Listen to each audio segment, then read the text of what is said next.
തലയിലോട്ട് വീണ് ചത്തോട്ടെ. ഒരു തീരുമാനം ആയിക്കോളൂ അല്ലേ? ഒരാൾ ചാവണമല്ലോ. കളമശ്ശേരി പോലീസ് സ്റ്റേഷനിൽ 4 മാസം മുമ്പ് ഞാൻ പരാതി കൊടുത്താണ്. വേണ്ട, ഞാൻ അകത്തോട്ട് വാ. ഇപ്പൊ വീണ കാണിച്ചു തരാം. ഇതൊക്കെ ഇപ്പൊ ഇന്ന് ഇടിഞ്ഞു വീണാണ്.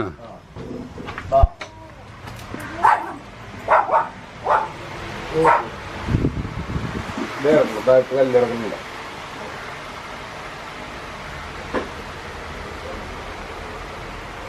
കണ്ട, കൊച്ചിവിടെ ഇരിക്കണായിരുന്നു. ദേ ഈ കൊച്ചിവിടെ ഇരിക്കണായിരുന്നു. ഇതിപ്പോ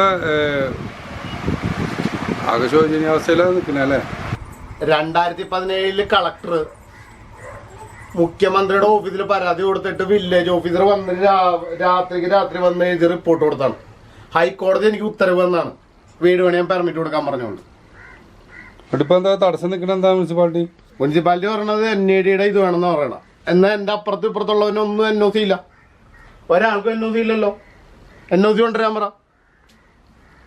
അപ്പൊ കളമശ്ശേരി നഗരസഭയിലെ അഴിമതികൾ ചോദ്യം ചെയ്ത് എന്റെ പേരിലുള്ള വ്യക്തിവൈരാഗ്യം മാത്രമാണ് ഈ കാണുന്നത്.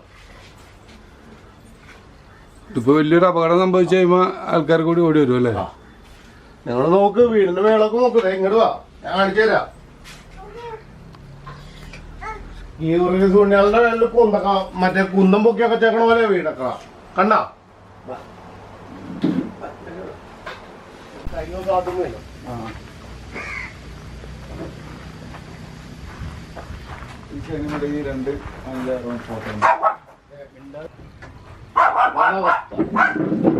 തീരുമാനം വേണം. കാരണം 2019 ഹൈക്കോടതി ഉത്തരവ് വിട്ടിട്ട് എനിക്ക് പെർമിറ്റ് തരണ്ട.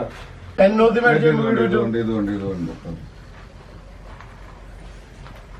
ഇനി സാറ് ഇങ്ങോട്ട് ഭാഗത്തോട്ട് വാ. ഇത് നോക്കിയേ, ഈ തുണിയാണ് മറ്റേ അമ്പ് പിടിച്ചോണ്ടിരിക്കണ പോലെയാണ് എന്റെ തലയ്ക്ക് വെള്ളോട്ടേക്കണത്. ആ,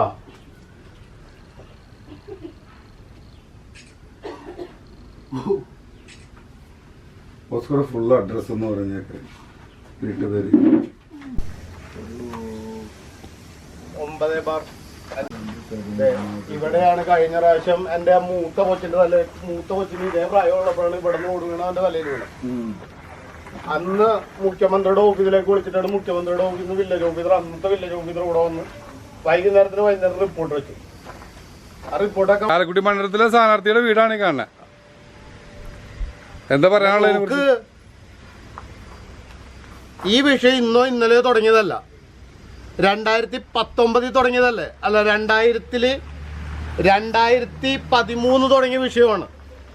ഇന്ന് വരെ ഇവിടെ ഒരു MP ഇടപെട്ടിട്ടില്ല, MLA ഇടപെട്ടിട്ടില്ല. ഇപ്പം നിങ്ങൾ നോക്കിക്കോ, കുറച്ച് കഴിയുമ്പോൾ ഒരു ഉളുപ്പില്ലാണ്ട് ഇവിടുത്തെ ഉള്ള വോട്ടും ചോദിച്ചുകൊണ്ട് വരും. വോട്ട് ചോദിക്കാൻ മാത്രമല്ലല്ലോ ഇവരൊക്കെ ജയിപ്പിക്കണത്. ഈ വിഷയത്തിന് പരിഹാരം വേണോ? എൻ്റെ മാത്രമൊന്നുമല്ലല്ലോ, ഇവിടെ ഉള്ള എത്ര പേരുണ്ടായി, എത്ര പേര് ഇവിടുത്തെ ഈ ഇതേപോലത്തെ ഇഷ്യൂസിന് പരിഹാരം വേണമെന്നും പറഞ്ഞുകൊണ്ട് ഇപ്പം ഉണ്ട്. ഇപ്പോഴും നിങ്ങൾ അപ്പുറത്തെ സൈഡിൽ പോയി നോക്ക്. ഉദ്യോഗസ്ഥന് കൈക്കൂലി കൊടുത്തു കഴിഞ്ഞാൽ ഒരു കുഴപ്പമില്ല. എന്നിട്ട് മറ്റേ കൈപ്പത്തി ഇങ്ങനെ പൊക്കി പിടിച്ചോണ്ടിരിക്കും. ഇങ്ങനെയല്ല വെക്കേണ്ടത്, ഇങ്ങനെയാണ്. കൈക്കൂലി കൊടുക്കാം. കൈക്കൂലി കൊടുത്ത് പണിയല്ലോ. ഞാൻ എൻ്റെ തലയിൽ വീണാലും ശരി, ഞാൻ എന്താ കൊച്ചുൾപ്പെടെ ഞാൻ ഇവിടെ കിടക്കും. തലയിലോട്ട് വീണ് ചത്തോട്ടെ. അപ്പൊ ഒരു തീരുമാനം ആയിക്കോളൂ അല്ലേ? ഒരാൾ ചാവണമല്ലോ. കളമശ്ശേരി പോലീസ് സ്റ്റേഷനിൽ 4 മാസം മുമ്പ് ഞാൻ പരാതി കൊടുത്താണ്. നഗരസഭ വ്യക്തിവൈരാഗ്യം തീർക്കണേണ്, എനിക്ക് വീടിന്റെ പെർമിറ്റ് തന്നെന്നും പറഞ്ഞോണ്ട്. അപ്പൊ പറഞ്ഞു വീട് അതൊന്നും പറ്റിയില്ലോ, അത് ഞങ്ങൾ പരാതി FIR ഇടാൻ പറ്റൂല എന്ന് പറഞ്ഞു. ഞാനെന്ത് ചെയ്യാനാ? ഞാൻ തലയിൽ വീണ് ചാവും, ഞാനിവിടെ തന്നെ കിടക്കും. അതിന്റെ കുറച്ച് തീരുമാനവും കളക്ടറടക്കം വിളിച്ച്, പോലീസ് സ്റ്റേഷനിൽ വിളിച്ച്, വില്ലേജ് ഓഫീസർ വിളിച്ച്, നഗരസഭ സെക്രട്ടറി വിളിച്ച്, ഒരാളും ഒരു തീരുമാനവും ഇല്ല. ഒരാൾ വന്നില്ലോ. അപ്പൊ പ്രതിഷേധത്തിന്റെ ഭാഗമായിട്ട് ഇതിന്റെ അകത്ത് വീണ് എന്ത് സംഭവിച്ചാലും അത് നഗരസഭയാണ് അതിന്റെ ഉത്തരവാദി. ഞാൻ കളമശ്ശേരി സ്റ്റേഷനിൽ പരാതി കൊടുത്തു. അതിന്റെ ഉത്തരവാദി കളമശ്ശേരി നഗരസഭയാണ്. ആണ്.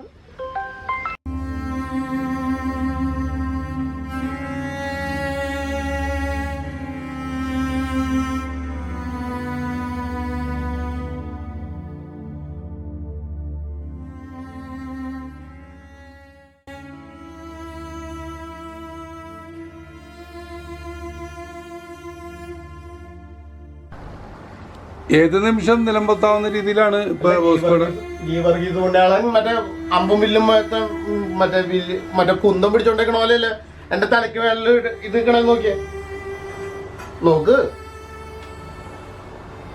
എനിക്ക് തീരുമാനം വേണം. അല്ല ഇപ്പൊ നിലവിൽ ലാസ്റ്റ് എന്ത് സ്റ്റേജ് ഇപ്പൊ നഗരസഭ പറയണ എന്താ? നഗരസഭ പറയണത് NAD ലെറ്റർ തന്നിട്ടില്ല, NAD NOC തരാത്തോണ്ടാണെന്ന് പറയും. NAD ലെറ്റർ നിങ്ങൾ വാങ്ങിച്ചു കൊടുക്കണോ അല്ലെങ്കിൽ NAD ഡയറക്റ്റ് മുനിസിപ്പാലിറ്റി കൊടുക്കണോ? അങ്ങനെയാണ് NAD അവർക്ക് കൊടുക്കണം, NAD ഡയറക്റ്റ് കൊടുക്കണം. അപ്പൊ അത് എന്നാ എനിക്ക് മാത്രമേ ഉള്ളൂ, നിങ്ങൾക്ക് മാത്രമുള്ള നിയമം പറഞ്ഞോളൂ. തൊട്ടപ്പുറത്ത് പണിയതാക്കണ ഒരെണ്ണത്തിനും ഇല്ലല്ലോ. നിങ്ങളോട് അത് ഇത്ര വ്യക്തിപരമായിട്ട് മുനിസിപ്പാലിറ്റി എത്ര അഴിമതികൾ ഞാൻ പുറത്തു കൊണ്ടുവന്നു, അതിൻ്റെതായിട്ടുള്ള കാര്യങ്ങൾ കൊണ്ടാണ്. അല്ല ഇതിപ്പോ നിയമപരമായിട്ട് നിങ്ങൾ കോടതി പോയിട്ടില്ലേ? കോടതി ഉത്തരവിട്ട് തന്നല്ലേ എനിക്ക്. എന്നിട്ട് പിന്നെന്താ അത് അവർ സ്വീകരിക്കാത്ത? അതുകൊണ്ടാണല്ലോ അന്ന് ഒച്ചപ്പാടും ബഹളമൊക്കെ ഉണ്ടാക്കിയത് മുനിസിപ്പാലിറ്റി കടന്നിട്ട്. എനിക്ക് തീരുമാനം വേണം, അത്രേ ഉള്ളൂ. കാരണം അല്ല എന്നുണ്ടെങ്കിൽ ഞങ്ങൾ 4 പേരുണ്ട്, ഞങ്ങൾ ഇതിനകത്ത് കിടക്കും. ഇടിഞ്ഞു വീഴുമ്പോ ചത്തോട്ടെ, അതാണ് ഡിസിഷൻ.